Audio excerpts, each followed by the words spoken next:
नमस्कार साथियों, agree coaching आकाश sir में आप सभी का स्वागत है।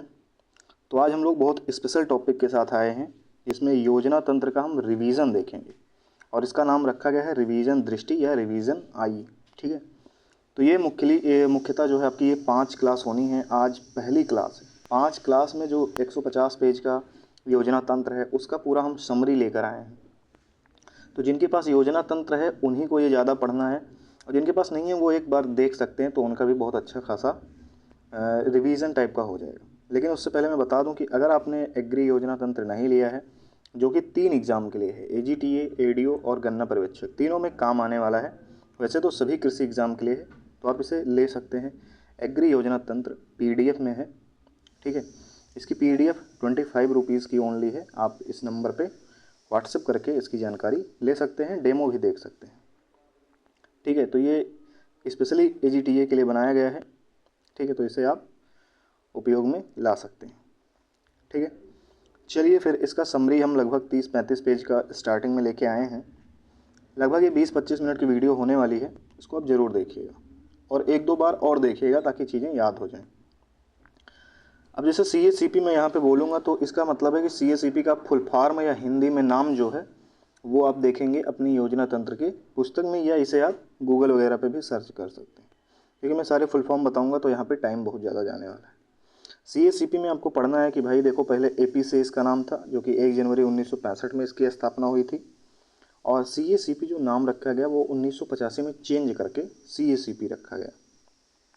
इसका मेनली कार्य क्या है, तो ये सरकार को MSP की सिफारिश करता है। ठीक है, ये मेनली 23 फसलों की सिफारिश करता है, जिसमें 22 मुख्य फसलें होती हैं और गन्ना के लिए जो है FRP एक जारी किया जाता है।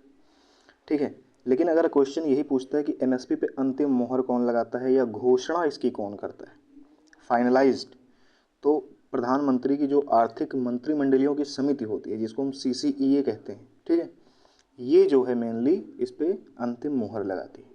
तो CACP के बारे में आपको इतना सिर्फ पढ़ना है, बाकी उसमें तो बहुत डिटेल में लिखा है, आप लोग वहाँ से भी पढ़ सकते हैं। DES क्या है, तो ये अर्थशास्त्र एवं सांख्यिकी निदेशालय है। ठीक है, ये क्या करता है, तो जो भी अपना कृषि का उत्पादन होना है पूरे भारत में, इसका अग्रिम अनुमान लगाता है कि भाई ये कितना पैदावार किस चीज़ में होने वाली है। इसकी स्थापना जो है 1948 में की गई थी। और ये कृषि वर्ष आपसे पूछा जा सकता है कि कब से कब तक माना जाता है, तो ये जुलाई से जून तक माना जाता है। 1 जुलाई से, ठीक है, जून तक जो है ये इसका सत्र माना जाता है। इसके बाद DPPQS, ठीक है, ये क्या करता है, ये क्वारंटाइन करता है प्लांट्स को। ठीक है, तो 1946 में इसकी स्थापना हुई है। इसका जो है फरीदाबाद हरियाणा में मुख्यालय है। इसका मेनली कार्य क्या है कि संगरोध व संग्रह। ठीक है, इसका मेनली यही काम है कि संगरोध व संग्रह। इसका मतलब ये है कि जो भी प्लांट वगैरह या कुछ भी आ रहा है वहाँ से विदेशों से, तो उसकी क्वारंटाइन करना, उसकी चीज़ों को जांच परख करना। DIP एक्ट कब आया, इंसेक्ट से रिलेटेड है मेनली, ये 1914 में आया है ये। ठीक है, पेस्टिसाइड एक्ट है। इसके बाद कीटनाशी एक्ट पूछा गया है कब आया है, तो 1968 में आया है, ये भी आपको ध्यान में रखना है। हाँ, बहुत लोग इसके PDF के लिए मैसेज करेंगे, तो भाई इसकी 500 लाइक इस पर आप करोगे तो PDF जो है टेलीग्राम एग्री कोचिंग आकाश सर में डाल दी जाएगी फ्री में। टिड्डी चेतावनी संगठन जो है ये जोधपुर में है, राजस्थान में, इतना आपको ध्यान रखना है। DMI जो है भाई विपणन एवं निरीक्षण निदेशालय। ठीक है, पहली बात तो ये 1935 में स्थापना हुई, वो भी रॉयल कमीशन एग्रीकल्चर के आधार पे। फरीदाबाद में इसका मेनली मुख्यालय है। लेकिन जो DMI है इसमें एक प्रयोगशाला भी बनाई गई है ग्रेडिंग के लिए। तो ग्रेडिंग और प्रयोगशाला जो है वो नागपुर में स्थापना की गई है, महाराष्ट्र में, जिसको हम एगमार्क प्रयोगशाला कहते हैं, एग्रीकल्चर मार्क जिसको हम इंग्लिश में कहते हैं। 1937 में इसकी स्थापना की गई थी। ये एगमार्क क्या करता है, तो शुद्धता जो है और गुणवत्ता, इस पर एक प्रमाण चिन्ह देता है। तो एगमार्क का यही काम है मेनली। फिर एगमार्क तो हो गया, अब एगमार्क नेट आपका बनाया गया है 2000 में, ये भी आपको ध्यान में रखना है। NCONF, ठीक है, NCONF जो है आपका ये मेनली ऑर्गेनिक से चीज़ें हैं। 2004 में इसकी स्थापना की गई थी, तब इसका नाम जो है NCOF था। पहले इसका नाम NCOF था, फिर बाद में NCONF हो गया। मतलब इसमें ऑर्गेनिक चीज़ें भी नेचुरल के साथ, नेचुरल चीज़ें जोड़ दी गई, प्राकृतिक चीज़ें। पहले 2004 में जो है NCOF की स्थापना की गई थी, बाद में इसका नेम चेंज करके NCONF, यानी इसमें नेचुरल फार्मिंग भी ऐड कर दिया गया। इसका जो है गाजियाबाद में मुख्यालय है, उत्तर प्रदेश में ही। इसने एक वेस्ट डिकम्पोजर बनाया है, 2015 में बनाया है NCOF ने। ये क्या करता है वेस्ट डिकम्पोजर, ये पराली से खाद बना देता है, वो कि बहुत ही कम समय में, यानी कि 40 से 45 दिनों में जो आपकी पराली वेस्ट होती हैं, ठीक है, उसको ये 40 से 45 दिन में ये पराली से खाद बना देता है। मैक्सिमम ये 20-25 रुपये की जो है एक बोतल आती है छोटी सी, तो ये वेस्ट डिकम्पोजर इसका नाम है, ठीक है। तो इसकी खोज हुई है, तो हो सकता है आपसे एग्जाम में पूछ ले। CFQC&TI, ठीक है, ये मेनली क्या करता है भाई, आपके उर्वरक की गुणवत्ता जांच करता है, क्वालिटी जांच करता है कि भाई इसकी क्वालिटी क्या है। क्यों लिखा है तो आप वहीं से समझ जाएं। 1900 FQ लिखा है मतलब फर्टिलाइजर क्वालिटी, तो 1971 फरीदाबाद में है मेनली। ये क्या करता है, उर्वरक की क्वालिटी या जांच करता है। फिर एक उर्वरक नियंत्रण आदेश आया है, कब आया है, 1985 में। इसे आप अपनी कॉपी में भी लिखेंगे तो याद हो जाएगा। फिर महालनोबिस जो है एक है MNC-FC, ठीक है, तो ये जो है भारतीय सांख्यिकी के जनक हैं महालनोबिस जी। ये 2012 में इसकी स्थापना की गई न्यू दिल्ली में। ये क्या करते हैं मेनली, तो जो भी अपना क्रॉप का पूर्वानुमान है, फसल का पूर्वानुमान जो है वो सैटेलाइट विधि से ये संस्था जारी करती है। तो इस चीज़ को आप ध्यान रखें। इसमें 5 कार्यक्रम 4 चलाए जा रहे हैं, जिसका नाम है फसल, चमन और नाडमास और किसान। ये 4 कार्यक्रम के आपको मेन चीज़ें ये देखनी है कि फसल का फुल फॉर्म पूछा जा सकता है, चमन का पूछा जा सकता है, नाडाम्स का पूछा जा सकता है, किसान का पूछा जा सकता है। इसमें मेन चीज़ आपको देखना है कि फसल में क्या है, यूजिंग स्पेस टेक्नोलॉजी, मतलब स्पेस टेक्नोलॉजी को ये करके फसल का पूर्वानुमान लगाते हैं। चमन में क्या है, ये हार्टिकल्चर का अनुमान लगाते हैं, तो यच लिखा है आप समझ जाएंगे। नाडाम्स जो है वो क्या करता है, वो ड्रॉट का लगाता है, यानी कि सूखा कितना है, सूखा पड़ सकता है भारत में या नहीं, इसके बारे में पूर्वानुमान करता है। किसान में जो है ये crop insurance using space technology. अब जैसे आपका PM किसान है ना, तो ये किसान इसी टेक्निक पर चल रहा है। फिर इसके बाद देखो कुछ निदेशालय बनाए गए हैं, इसको देखते हैं। चावल विकास निदेशालय पटना में बनाया गया, गेहूं विकास निदेशालय गाजियाबाद में बनाया गया, मोटे अनाज का निदेशालय जयपुर में बनाया गया, दलहन विकास का भोपाल में, गन्ना का लखनऊ में, कपास का मुंबई में, जूट का कलकत्ता में, तिलहन का हैदराबाद में। कभी कभी पूछ लेता राष्ट्रीय चीनी संस्थान कहाँ है, तो ये कानपुर में। नेशनल फूड सिक्योरिटी मिशन ये 2007 में आया है, NFSM इसको कहते हैं। और नेशनल हार्टिकल्चर बोर्ड कब बनाया गया, तो 1984 में बनाया गया, हरियाणा गुरुग्राम में इसका मुख्यालय है। NHM कहाँ पे है, तो नई दिल्ली में है। और IIHR हार्टिकल्चर रिसर्च जो है वो बेंगलुरु में है। SFAC, ठीक है, ये 1994 न्यू दिल्ली में बनाया गया। PPV&FRA यानी प्लांट प्रोटेक्शन से संबंधित है, ये 2005 में बनाया गया, न्यू दिल्ली में इसका भी मुख्यालय है। अब ये मैनेज से क्वेश्चन आ सकता है। मैनेज क्या है, तो राष्ट्रीय कृषि विस्तार प्रबंधन संस्थान इसका नाम है। 1987 में इसकी स्थापना हुई, कहाँ पे, हैदराबाद में। और हैदराबाद में भी पूछे कौन से नगर में, तो राजेंद्र नगर में, तेलंगाना में। देखो इनके द्वारा कुछ योजनाएं चलाई जा रही हैं, 2 योजनाएं प्रमुख हैं, इसको ध्यान रखें। Agree clinic and agri business clinic, ऐसे कुछ नाम से है, इसको ध्यान दीजिएगा। ये 2002 में स्थापना की गई है, ये पूछा गया प्रश्न है। फिर एक देसी कार्यक्रम है, जैसे जो हमारे किसान हैं इनके खेतों में कोई रोग लग जाता है, तो ये जो है दुकान वाले जहाँ से बीज लिए हैं या वहाँ से जो फसल लिए हैं, क्रॉप की सीड लिए हैं, वहीं भागते हैं कि भैया इसकी दवाई बताओ अब क्या करूँ। तो जो दुकानदार रहते हैं उनको भाई बहुत ज़्यादा जानकारी नहीं रहती है, तो वो अपने बड़े दुकानदार से पूछते हैं कि सर ये रोग लगा है। तो ये उन दुकानदारों को, यानी जो खाद बीज विक्रेताओं हैं, उनके लिए 1 वर्ष का डिप्लोमा कोर्स चला गया है। मैंने ये कोर्स देखा है क्योंकि मेरे यहाँ भी दुकान है, मैंने ये कोर्स देखा है डेसी का, बहुत अच्छा कोर्स है, इसको सभी को करना चाहिए वैसे अगर टाइम हो तो। आत्मा जो है, आत्मा क्या है, अधिकारियों की ट्रेनिंग देता है। आत्मा के जो अधिकारी होते हैं, आत्मा आप समझ रहे हैं, आत्मा मतलब आपकी आत्मा नहीं, एग्रीकल्चर टेक्नोलॉजिकल मैनेजमेंट एजेंसी जो है, जो जिले स्तर पे काम करती है, वहाँ के जो अधिकारी होते हैं वो मैनेज ही ट्रेनिंग उनको देता है। जो मैनेज संस्थान है वही ट्रेनिंग इसकी कराता है। KCC का जो है मैनेज नॉलेज पार्टनर है, ये भी आपको ध्यान रखना है। फिर देखो मैनेज क्या है कि extension officer and agri business को ट्रेनिंग देता है मेनली। और जो आपका नॉर्म है, यहाँ पे मॉर्म लिख गया है लेकिन नॉर्म समझिएगा, नॉर्म जो हैदराबाद में है ये एग्रीकल्चर के वैज्ञानिकों को ट्रेनिंग देता है। तो ये आप ध्यान रखेंगे कि एक्सटेंशन ऑफिसर को ट्रेनिंग मैनेज देता है, एग्री वैज्ञानिक को नॉर्म देता है, दोनों हैदराबाद में। CCS नियाम जो है ये भाई 1988 में इसकी स्थापना की गई, पहले इसका नाम नियाम था, 2000 सन में चेंज करके CCS नियाम रख दिया। जयपुर में इसका जो है मुख्यालय है। कृषि विपणन में जो भी अनुसंधान होता है, शिक्षा होती है, ट्रेनिंग होती है, नियाम करता है। ई नाम की जो ट्रेनिंग है वो यहीं होती है, मतलब नेशनल एग्रीकल्चर जो मार्केट है उसके लोगों की ट्रेनिंग यहीं पे होती है।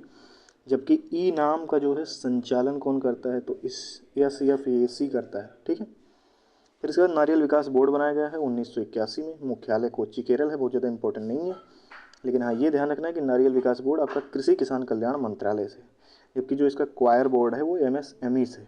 क्वायर बोर्ड का मतलब जो ऊपर का छिलका होता है एकदम, मतलब जो नारियल के ऊपर का छिलका होता है वो मतलब जूट की तरह, वो MSME मंत्रालय पे रहता है। इसका जो पानी रहता है नारियल का, नीरा जिसको कहते हैं, तो नारियल फूल से निकाला गया जो मीठा रस होता है वही नीरा कहलाता है। फिर राष्ट्रीय बीज निगम है 1963 में स्थापना होती है, न्यू दिल्ली में होती है। CSFSCI जो है 1969 में इसकी स्थापना होती है, SFCI की, ठीक है। स्टेट फार्म के नाम से कुछ ये है। और 2014 में जो है इसका विलय हो जाता है किसमें, नेशनल सीड कॉरपोरेशन। इसके बाद देखो NSC जो है बीज प्रमाणीकरण करता है कि नहीं करता है, तो NSC कोई भी बीज प्रमाणीकरण नहीं करता, ठीक है। बीज प्रमाणीकरण कौन करता है, तो ये SSCA करता है, यानी कि राज्य बीज प्रमाणीकरण जो एजेंसियां होती हैं, जो राज्य हमारे राज्य जो हमारे प्रमाणीकरण संस्थाएं होती हैं, एजेंसियां होती हैं, वो करती हैं। NSC केवल एक काम करता है कि सीड का अंधाधुंध उत्पादन करता है कि भारत में कभी कमी ना हो सीड की। इसके बाद डेयर पे बात करते हैं। डेयर जो है 1973 में स्थापना होती है, ठीक है। ICR की जबकि स्थापना 1929 में होती है। डेयर क्या करता है, रिसर्च और शिक्षा देता है। और ICR क्या करता है, ये भी आपका रिसर्च करता है। डेयर मेनली अंतर्राष्ट्रीय जो समझौते होते हैं उन पर ज़्यादा फोकस्ड रहता है। ICR देखो 16 जुलाई 1929 की स्थापना होती है। सिफारिश किस पे होती है, रॉयल कमीशन ऑन एग्रीकल्चर 1926। पहले नाम इसका था imperial council of agriculture research. इसका मुख्यालय न्यू दिल्ली में है। डीम्ड यूनिवर्सिटी 4 हैं, IARI new Delhi, IBRI Bareilly, NDRI Karnal और सीफे जिसको कहते हैं फिश से संबंधित है मुंबई में। नेशनल ब्यूरो 6 हैं। इनका कोई भी आपसे पूछा जा सकता है तो इसको एक बार देख लें, ठीक है। KVK जो है फर्स्ट 1974 पुदुचेरी में आया, मोहन सिंह मेहता समिति के आधार पर आया। और इस टाइम 731 से ज़्यादा आपके भारत में KVK हैं। उत्तर प्रदेश में कितने हैं कमेंट करके बताइएगा। AICRP जो है 1957 में है और मक्का से रिलेटेड था ये। कृतज्ञ जो है वो ICR में नवाचार करता है। कृतज्ञ एक जो है योजना है, मशीनीकरण मेनली देखता है इस पर। अर्का व्यापार जो है एक एप्लीकेशन बनाया गया है जो कि हार्टिकल्चर के व्यापार को मेनली बढ़ावा देता है।